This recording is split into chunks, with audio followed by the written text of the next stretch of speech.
William Wordsworth की poem odd to duty आज हम डिस्कस करेंगे। ओड का लिटरल मीनिंग होता है कसीदा, यानी फ़र्ज़ की शान में लिखा हुआ कसीदा। ओड टू ड्यूटी में बेसिकली एथिकल और मॉरल वैल्यूज़ को विलियम वर्ड्सवर्थ ने हाईलाइट किया है और वो हमें इस नज़म में समझाने की कोशिश करता है कि हमारे इर्द गिर्द जितने भी नेचुरल ऑब्जेक्ट्स हैं, चाँद है, सूरज है, दरख्त हैं, तो ये तमाम अपने एक फ़र्ज़ को अदा कर रहे हैं, अपने अपने टाइम पे अपनी ड्यूटीज़ को पूरा कर रहे हैं। सूरज एक मुकर्ररा वक्त पे निकलता है, ग़ुरूब होता है, चाँद अपने एक मुकर्ररा ऑर्बिट में मदार में गर्दिश कर रहा है, दरख्त जो हैं अपने एक मुकर्ररा वक्त पे फल पैदा करते हैं और ये अपनी अपनी ड्यूटीज़ पूरी कर रहे हैं। तो इन तमाम चीज़ों की एग्जांपल्स देके वो इन रियलिटी इंसानों को इस पे एग्री करना चाहता है कि उन्हें भी अपनी ड्यूटीज़, अपने फ़राइज़ अच्छे तरीके से अंजाम देने चाहिए। तो ये नज़म जो है ये एक एपिग्राफ से स्टार्ट होती है जो कि सेनेका के लेटर से लिया गया है। एपिग्राफ है कि I am no longer good through deliberate intent. तो इस पूरे को मैं ऐसे ही समझा देता हूँ कि जब से मैंने अच्छे काम करने शुरू किए हैं, अपने फ़र्ज़ को अदा करना शुरू किया है, तो मुझसे कोई गलत काम होता ही नहीं सिवाय अपने फ़र्ज़ को अदा करने के। पहली लाइन से इसे हम पढ़ते हैं, stern daughter of the voice of God O duty. O duty, duty को मुखातिब करता है।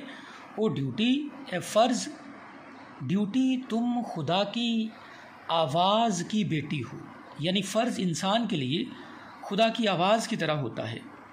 उसको मुखातिब करने के बाद फिर वो वन बाय वन ड्यूटी के करैक्टरिस्टिक्स बयान करता है। इफ़ दैट नेम था लव, क्या ये नाम तुम्हें पसंद है जो मैंने तुम्हें दिया है, यानी खुदा की आवाज़ की बेटी। Who art light to guide, ये ड्यूटी का एक करैक्टरिस्टिक है, क्वालिटी है कि ड्यूटी करती क्या है। हमारा फ़र्ज़, हमारी ड्यूटी एक रोशनी की तरह होती है जो हमें गाइड करती है कि हमने जाना किस तरफ है। A rod to check the erring, duty एक छड़ी की तरह है जो इयरिंग को, गलतियों को ठीक करती है। एंड रिप्रूव, और हमारी जो गलतियां हैं उनको डिसप्रूव करती है, यानी अपना फ़र्ज़ अदा करने में ड्यूटी जो है ये हमें बताती है कि हम कौन सी गलतियां कर रहे हैं, हमें किन चीज़ों को डिसप्रूव, रिजेक्ट करना चाहिए। Thou who art victory and law, फ़र्ज़ ही कामयाबी है और यही ज़िंदगी का कानून है, यानी अगर हम एक कानून के मुताबिक चलते जाएंगे जो कि अपनी ड्यूटी को पूरा करना है, तो हम यकीनी तौर पे कामयाबी हासिल करेंगे। व्हेन एम्प्टी टेरर्स ओवर ऑ, हमारे दिल में बाज़-औक़ात खौफ, बग़ैर वजह के खदशात पैदा होते हैं, यानी जब हम काम नहीं करेंगे, हम किसी फ़र्ज़ की अदायगी में कोताही कर रहे हैं, काम चोरी कर रहे हैं, तो हम में खौफ पैदा होता है कि हमें कोई इसके बारे में पूछेगा, हमारे ऊपर कोई चेक है, कोई निगरानी है। व्हेन एम्प्टी टेरर्स ओवर ऑ, तो ऐसे खदशात हमारे दिल को डरा देते हैं। लेकिन जब हम अपना फ़र्ज़ अदा करते हैं तो ड्यूटी हमें from when temptation dust set free. When temptation, फजूल किस्म के काम, जैसे अपनी ड्यूटी करते हुए किसी का दिल करे कि वो उठ के बाहर चहलकदमी करके आए, ड्यूटी को छोड़े और चाय वगैरह पी ले और अपने फ़र्ज़ को छोड़े, ये दोस्तों के साथ गपशप लगा ले, तो ऐसे टेम्पटेशन से फ़र्ज़ इंसान को आज़ाद करता है। जब उसके दिमाग में ये बात रहती है कि उसने अपना फ़र्ज़ अदा करना है। And calms the very strife of फ्राइल humanity, और इंसान के दिलो दिमाग में जो एक स्ट्राइफ, एक उलझन चल रही होती है, उसको फ़र्ज़ की अदायगी जब हम कर लेते हैं, उसको ड्यूटी और हमारा फ़र्ज़ बिल्कुल पुरसुकून कर देता है। दूसरे स्टेंज़ा में फिर वो कहता है, देर आर हु आस्क, कुछ ऐसे लोग भी हैं, who ask not if thine eye be on them, कुछ ऐसे लोग भी होते हैं जो अपने फ़र्ज़ अदा करते हैं और उन्हें ड्यूटी की, यानी उनकी ड्यूटी के ऊपर ड्यूटी की उनके ऊपर निगरानी की ज़रूरत कोई नहीं होती, वो अपना काम खुद ही करते रहते हैं। Who in love and truth where no misgiving is, जो मोहब्बत में और सच्चाई में, मोहब्बत और सच्चाई के साथ अपना फ़र्ज़ अदा करते हैं। Where no misgiving is, जहाँ पर कोई मिसगिविंग, कोई गलती, कोई एरर नहीं होता। Rely upon the genial sense of youth, और वो सारी अपनी अक्ल कहाँ से हासिल करते हैं? Genial sense of youth. तो ऐसे लोग जो हैं rely upon the genial sense of youth, वो अपनी नौजवानी की अक्ल से रहनुमाई हासिल करने की कोशिश करते हैं। ग्लैड हार्ट्स विदाउट रिप्रोच और ब्लॉट, ये दिल बड़े ग्लैड, खुश होते हैं। विदाउट रिप्रोच और ब्लॉट, इनमें कोई ब्लॉट, कोई धब्बा नहीं होता, रिप्रोच, कोई पछतावा नहीं होता। हु डू थाई वर्क, ये लोग तुम्हारा काम करते रहते हैं, यानी ड्यूटी ए फ़र्ज़, ये तुम्हारा फ़र्ज़, तुम्हारा काम करते रहते हैं। एंड नो इट नॉट, और उन्हें इसका इल्म भी नहीं होता। ओ इफ़ थ्रू कॉन्फिडेंस मिसप्लेस्ड, लेकिन अगर ऐसे लोग बाज़ुकात कॉन्फिडेंस, ओवर कॉन्फिडेंस होने की वजह से दे फेल, वो नाकाम हो जाएं। Thy saving arm dread power around them cast, तो तुम्हें चाहिए कि तुम अपने ताकतवर बाजुओं से उन्हें बचा लो। मतलब ये है कि बाज़ुकात इंसान अगर किसी काम में नाकाम भी हो जाए तो उसे चाहिए कि वो अपने फ़र्ज़ को दोबारा रीस्टार्ट करे। तो जब वो दोबारा अपना फ़र्ज़, कोई काम दोबारा असर नौ शुरू करेगा तो हो सकता है वो दोबारा कामयाब हो जाए। Third stanza, serene will be our days and bright. अगर हम अपने फ़र्ज़ की अदायगी को करेंगे तो हमारे दिन बड़े पुरसकून होंगे और वो चमकदार होंगे, यानी हमारे इर्द गिर्द खुशियाँ ही खुशियाँ होंगी। कोई भी इंसान अपना फ़र्ज़ अदा करके वो यकीनी तौर पे a sense of happiness feel करता है। And happy will our nature be, और हमारी अंदर की जो फितरत है, तो हम फितरती तौर पर अपनी नेचर के लिहाज से भी हर तरफ हम खुश नज़र आएंगे, यानी एक अंदर की खुशी हम महसूस करेंगे। When love is an unerring light, unerring कहते हैं एक्यूरेट को, बिल्कुल एग्जैक्ट को। When love is an unerring light, अगर हम अपने फ़र्ज़ से मोहब्बत करेंगे तो ये एक अनइरिंग लाइट की तरह हमारी रहनुमाई करेगा, एक एक्यूरेट लाइट की तरह ड्यूटी, हमारा फ़र्ज़ हमारी रहनुमाई करेगा हमारी सक्सेस की तरफ। And Joy its own security, और हमारी जॉय, हमारी खुशी, वो अपने आप में सिक्योरिटी महफूज हो जाएगी। And they are blissful course may hold, even now who not unwisely bold, यानी वो लोग जो एक गैर अक्लमंदाना तरीके से अनवाइजली बोल्ड हैं, ओवर कॉन्फिडेंट हैं, अगर वो अपने इस ओवर कॉन्फिडेंस को छोड़कर अपनी ड्यूटी को, अपने काम को वक्त पे करना शुरू कर दें, जैसे कि एक मुहावरा है, do not put off till tomorrow what you can do today, वो वक्त पे अपना काम शुरू कर दें। एंड दे ब्लिसफुल कोर्स में होल्ड, तो वो भी एक खुशी के रास्ते पर चल सकते हैं।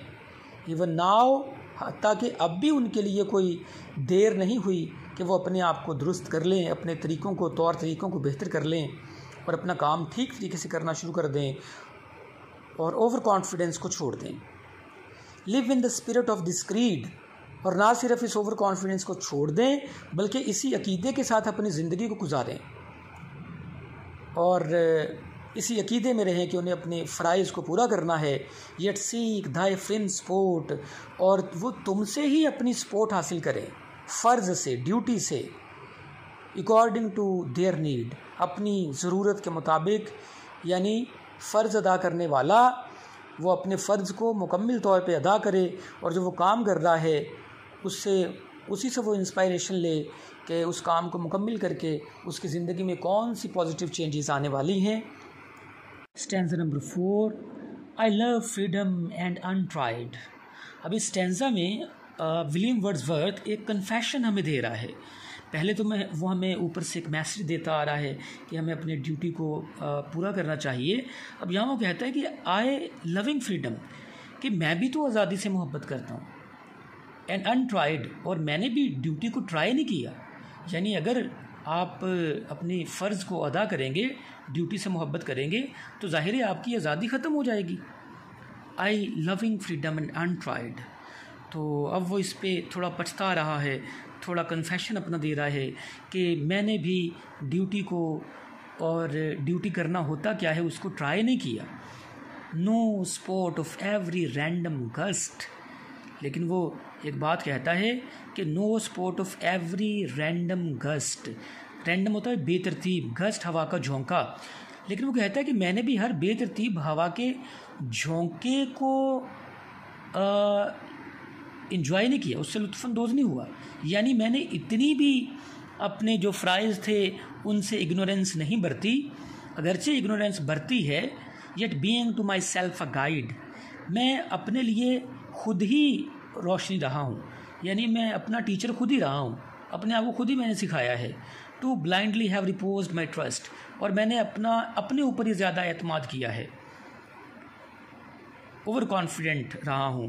And oft when in my heart was heard thy timely mandate, लेकिन एंड ऑफ्ट और अक्सर औकात, when in my heart was heard, जब कभी मैंने अपने दिल में सुना, किस चीज़ को, दाई टाइमली मैंडेट, अपने फ़र्ज़ की आवाज़ को, I defer the task in smoother walks to stray, मैंने उन जो टास्क थे उनको छोड़ दिया और अपनी चहलकदमियों को जारी रखा। But thee I now would serve more strictly, लेकिन अब मैं एक प्रॉमिस करता हूँ, अब मैं एक वादा करता हूँ कि आज के बाद मैं अपने फ़र्ज़ को अच्छे तरीके से स्ट्रिक्टली फॉलो करूँगा, इफ़ आई मे, अगर मैं ये कर सका तो। स्टैंज़ा नंबर 5 में वो अपने आप को अपने फ़र्ज़ के हवाले करने के लिहाज से आगे बात करेगा। Through no disturbance of my soul, यानी अब मेरी रूह में कोई खलल नहीं रहा, कोई भी ऐसा काम, कोई भी ऐसा खलल जो मुझे मेरे फ़र्ज़ से, मेरी ड्यूटी से दूर कर सके, अब वो मेरी रूह में नहीं रहा। और स्ट्रॉन्ग कंपंक्शन इन मी रॉट, या फिर ये कि मेरे अंदर ज़मीर की खालिश ने मुझे मजबूर कर दिया है। आई सप्लिकेट फॉर धाई कंट्रोल, मैं तुम्हारे आगे सप्लिकेट, घुटने टेकना, मैं तुम्हारे आगे अपने घुटने टेकता हूँ, मैं अपने आप को अपने फ़र्ज़ के हवाले करता हूँ। But in the quietness of thought me this uncharted freedom tyres, मुझे इस फजूल आज़ादी ने, यानी मैं अपने काम जो पूरे नहीं कर रहा था, इस आज़ादी में ज़िंदगी गुजार रहा था, इस आज़ादी से मैं थक चुका हूँ। But in the quietness of thought, यानी अपने दिमाग की गहराइयों में जाके अगर मैं सोचूं, खामोशियों में अगर सोचूं, तो मैं इस आज़ादी से खुद थक चुका हूँ, इसलिए मैं अपने आप को अपने फ़र्ज़ के हवाले करना चाहता हूँ। I feel the weight of chance desires, मैं अपने ऊपर ख्वाहिशात का बोझ महसूस करता हूँ। My hopes no more must change their name, मेरी उम्मीदें अब इनका मज़ीद नाम चेंज नहीं करेंगी। I long for a repose that ever is the same, मैं एक ऐसी सुकून की तलाश में हूँ। आई लॉन्ग का मतलब है आई डिज़ायर, आई वॉन्ट, रिपोज सुकून, that ever is the same, मैं एक ऐसे सुकून की तलाश में हूँ जो हमेशा एक जैसा रहे, जिसमें कोई तब्दीली देखने में फिर उसे ना मिले। यानी वो अब अपने फ़र्ज़ की अदायगी की तरफ मुकम्मल तौर पे आना चाहता है। नेक्स्ट स्टैंज़ा नंबर 6 में वो कहता है, स्टर्न लॉ गिवर, कि ड्यूटी, तुम ही तो लॉ गिवर हो, तुम ही तो हमारी ज़िंदगी में कवानीन बनाती हो, फ़र्ज़ ही हमें बताता है, फ़र्ज़ हमें कानून देता है, हमें सिखाता है कि हमें कौन सा काम कब करना है। तुम लॉ गिवर हो, एक कानून दान हो। Yet thou dost wear the gods head most benign grace, तुम हम पे खुदा की तरह मेहरबान हो। Nor know we anything so fair, हमने ज़िंदगी में कभी फ़र्ज़ की अदायगी से ज़्यादा खूबसूरत चीज़ कोई नहीं देखी। यानी इंसान जब अपना फ़र्ज़ अदा करता है, जब वो अपनी ड्यूटी सुबह से लेकर शाम तक पूरी करता है, ड्यूटी से मुराद ये कोई दफ्तर की ड्यूटी नहीं है। ड्यूटी से मुराद जो भी इंसान को काम दिया गया, एक स्टूडेंट को पढ़ने का काम दिया गया, एक वर्कर को काम करने का कहा गया, एक कह लें कि जिसको जो काम दिया गया उसकी वो ड्यूटी है। तो फ़र्ज़ की अदायगी के बाद जो इंसान एक सुकून महसूस करता है, तो उससे ज़्यादा खूबसूरत चीज़ और कोई नहीं होती। फ्लावर्स लाफ बिफोर धी ऑन देयर बेड, कि अगर कोई काम करने वाला, अगर कोई डिगिंग करने वाला, अगर कोई बागबानी करने वाला, वो क्यारियों में वक्त पर अपना काम करता रहे, उनको पानी देता रहे, उनकी डिगिंग करता रहे, तो फूल जो हैं उसमें हमें क्यारियों में बेड्स, क्यारियाँ मुस्कुराते हुए दिखाई देते हैं और ये जाहिर होता है कि किसी काम करने वाले ने अपना काम वाकई ही वक्त पर किया। And fragrance in thy footing tread, और हमें उन क्यारियों में, पाँव में नीचे खुशबू महसूस होती है और ये साबित करती है कि किसी ने अपनी ड्यूटी को अच्छे तरीके से पूरा किया है। Thou dost preserve the stars from wrong, तुम सितारों को गलत रास्ते पर जाने से रोकती हो। यानी हर सितारा भी कायनात के निज़ाम में अपनी एक ड्यूटी पूरी कर रहा है और अपने एक मखसूस रास्ते पर चल रहा है, और जहाँ वो हमें दिखाना चाहता है कि हर सितारा और कायनात की हर चीज़ अपने एक मुकर्ररा वक्त और मदार में चल रही है और वो भी किसी गलत सम्मत में नहीं जाते। And the most ancient heavens, और ये पुराना आसमान, थ्रू धी आर फ्रेश एंड स्ट्रॉन्ग, ये भी अपना फ़र्ज़ अदा कर रहा है। इसलिए तो ये अपना फ़र्ज़ अदा करने के बाद फ्रेश एंड स्ट्रॉन्ग महसूस होता है। यानी इंसान अगर अपना फ़र्ज़ अदा करता है तो वो दिली तौर पे खुशी महसूस करता है, उसे एक अपने अंदर से मोटिवेशन मिलती है और वो अपने अंदर से अपने आप को फ्रेश और स्ट्रॉन्ग महसूस करता है। लास्ट स्टेंजा है, to humbler functions awful power, कि ज़िंदगी के हम्बलर मामूली से काम करने के लिए भी ऑफुल पावर, फ़र्ज़ की ताकत सबसे ज़्यादा होती है। जब अपने अंदर इंसान अपने फ़र्ज़ को महसूस करता है तो वो छोटे से छोटा काम भी और चाहे बड़े से बड़ा काम हो वो आसानी से कर जाता है। To humbler power, to humbler functions awful power, मामूली काम करने के लिए भी तुम एक ख़तरनाक ताकत हो, इंस्पायरेशन हो। आई कॉल दी, मैं तुम्हें पुकारता हूँ। आई माई सेल्फ कमेंड, मैंने खुद कई दफ़ा तुम्हारी तारीफ़ की है। Unto thy guidance from this hour, लेकिन आज के बाद मैं अपनी रहनुमाई मुकम्मल तौर पे तुमसे लूँगा कि मेरा फ़र्ज़ मुझे क्या कहता है, मेरी ख्वाहिशात नहीं, मेरा फ़र्ज़ मुझे क्या कहता है कि मैंने कौन सा काम करना है। मैं अपनी ख्वाहिशों के पीछे नहीं चलूँगा। और let my weakness have an and, मेरे अंदर की कमज़ोरियों को जो बार बार मुझे मेरे फ़र्ज़ से दूर खींच के ले जाती हैं उनको ख़त्म कर दो। गिव अनटू मी मेड लोली वाइज, मेरे अंदर की जो कोताहियाँ हैं उनमें अकल भर दो, मुझे थोड़ा ज़हीन कर दो। The spirit of self sacrifice, मुझे अपने अंदर की कुर्बानी देनी है, अपनी ख्वाहिशात को कुर्बान करना है और अपने फ़र्ज़ पे चलना है। The confidence of reason give, the confidence of reason give, reason अकल, मुझे अपनी अकल का एतमाद दो अपने फ़र्ज़ को पूरा करने के लिए। यानी मुझे अपना फ़र्ज़ पूरा करना है और मुझे अपनी अकल को फॉलो करना है, अपने दिमाग को फॉलो करना है, ना कि अपने दिल को फॉलो करना है। And in the light of truth thy bondman let me live, bondman ग़ुलाम के तौर पे, और ए फ़र्ज़ ए ड्यूटी मुझे अपने ग़ुलाम के तौर पे हमेशा अपने साथ रखो।